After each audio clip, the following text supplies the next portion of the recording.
Shalom, salam sejahtera buat kita semua. Perkenalkan, nama lengkap saya Paulus Kulabora, kelas B semester 7 reguler sore. Di sini saya akan membahas tugas review buku yang ke-11 dengan mata kuliah kajian seminar masalah-masalah sosial dengan tema perjalanan sosial dan masalah kepercayaan. Refleksi setelah hari yang panjang di Moskow. Semua perjalanan intelektual memiliki awal yang khusus. Ini dimulai suatu malam setelah hari yang melelahkan di Moskow. Beberapa tahun lalu, pada bulan November 1997, diundang oleh Kementerian Luar Negeri Swedia untuk berbicara di Kedutaan Besar Swedia di ibu kota Rusia. Presiden Boris Yeltsin segera hadir untuk melakukan kunjungan kenegaraan pertama dan satu-satunya ke Swedia dan rombongan sipilnya, pelayan dan politisi sangat ingin mendapatkan informasi lebih lanjut tentang masyarakat Swedia karena ada banyak masalah yang mereka cari pencerahan. Menurut pejabat luar negeri yang menghubungnya, dan apa mereka ingin dari saya adalah ceramah yang membahas bagaimana negara kesejahteraan Swedia berhasil dan cara kami mengontrol negara Swedia.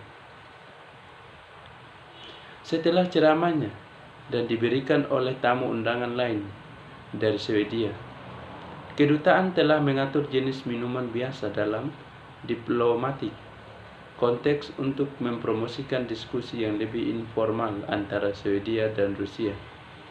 Salah satu orang yang mereka ajak berbicara memperkenalkan dirinya sebagai pejabat tingkat ketiga di administrasi perpajakan Rusia. Dia memberitahu kami bahwa dia luar biasa tertarik pada Swedia dan administrasi negara Swedia. Untuk itu, dengan alasan dia telah menghubungi rekan-rekannya di Dewan Pajak Nasional di Stockholm, dan mereka memberitahunya sesuatu yang sangat mengejutkan, bahwa Dewan Pajak Nasional Swedia mengumpulkan 98,7% dari apa yang mereka tagihkan kepada pembayaran pajak Swedia. Selanjutnya, penelitian sudah memberikan penjelasan bahwa kota Swedia mengerti bahwa semua uang itu tidak disimpan di Stockholm oleh Dewan Pajak Nasional. Paling tidak substansial akan kembali dalam bentuk tunjangan anak, pensiun, hari tua, kesehatan perawatan, sekolah umum, gaji profesor, ilmu politik, dan lainnya. Tujuan kepentingan umum dan individu. Berdasarkan penelitian tersebut, penerimaan kebutuhan untuk membayar pajak tidak bisa semata-mata didasarkan tentang paksaan atau ancaman audit, seperti alat paksaan dan kontrol akan menjadi terlalu luas dan mahal. Ini juga tidak mungkin bahwa kebanyakan orang membayar pajak hanya untuk alasan altruistik. Beberapa bentuk persetujuan bersyarat harus diperhitungkan supaya mereka bisa memahami hal ini. Berarti bahwa warga negara siap membayar pajak mereka di bawah kondisi tertentu, meskipun agak enggan.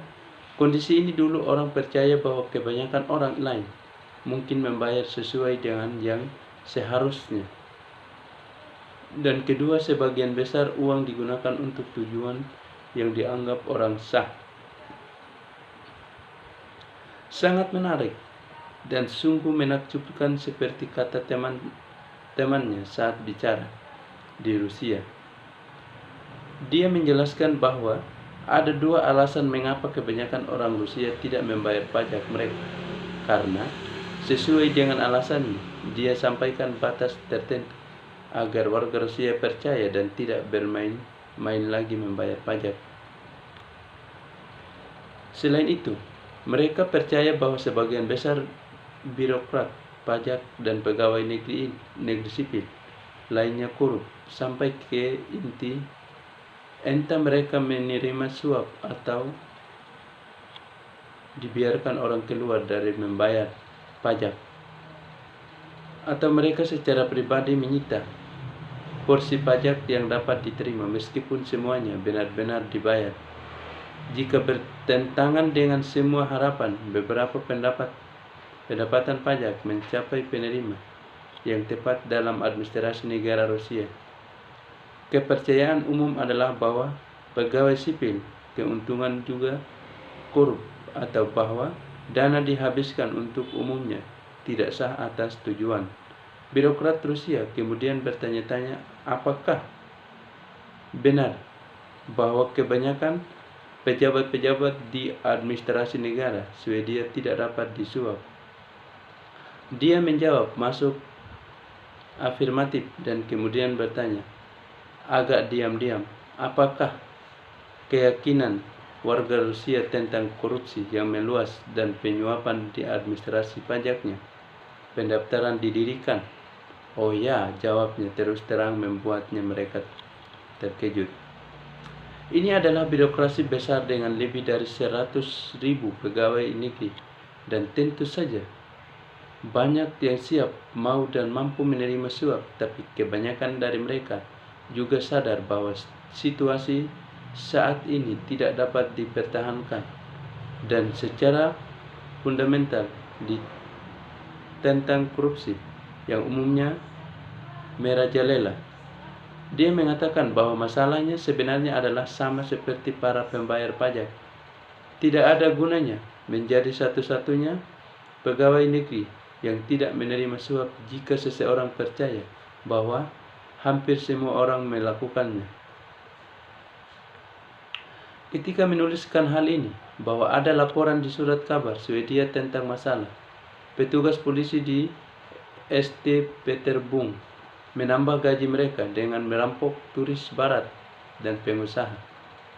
Sebagai seorang Swedia yang terlibat dalam upaya itu meningkatkan perdagangan antara Swedia dan Rusia, mengungkapkannya sulit untuk mencapai apapun bermanfaat dalam keadaan seperti itu. Diego Gambetta, salah satu peneliti terkemuka dalam pertanyaan tentang bagaimana untuk menjelaskan mafia Italia Selatan. Satu peneliti terkemuka dalam pertanyaan tentang bagaimana untuk menjelaskan mafia Italia Selatan dan masyarakat telah menyediakan salah satu dari ilustrasi terbaik dari jebakan sosial. Kasus Gambetta ada hubungannya dengan taksi pengemudi di Palermo, Sisilia. Saya yakin mereka seperti semua pengemudi taksi lainnya sebagian besar. Tetapi menurut Gambetta, mereka memiliki satu sifat yang agak unik. Mereka tidak menggunakan radio dua arah dan tidak menggunakan pusat pengiriman.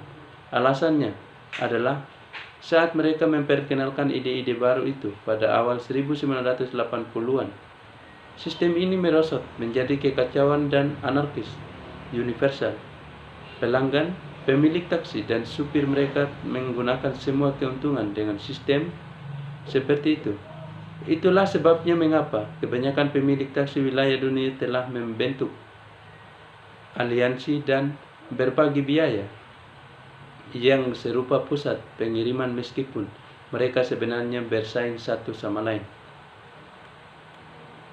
Contoh sederhana tentang apa yang dibutuhkan untuk menciptakan persaingan yang efisien di antara para pelaku yang memaksimalkan keuntungan di pasar menunjukkan bahwa persaingan tidak demikian cukup.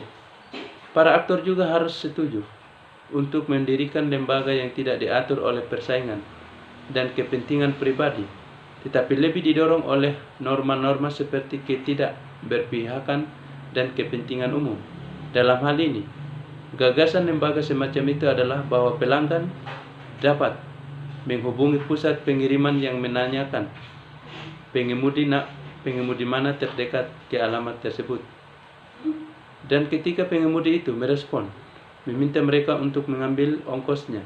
Tapi menurut Gambetta, hal itu tidak mungkin didapat sistem yang agak dasar untuk bekerja di Palermo.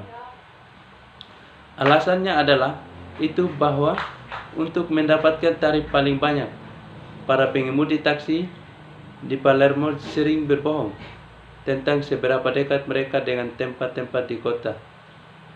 Tempat mereka diperintahkan pusat pengiriman untuk mengambil.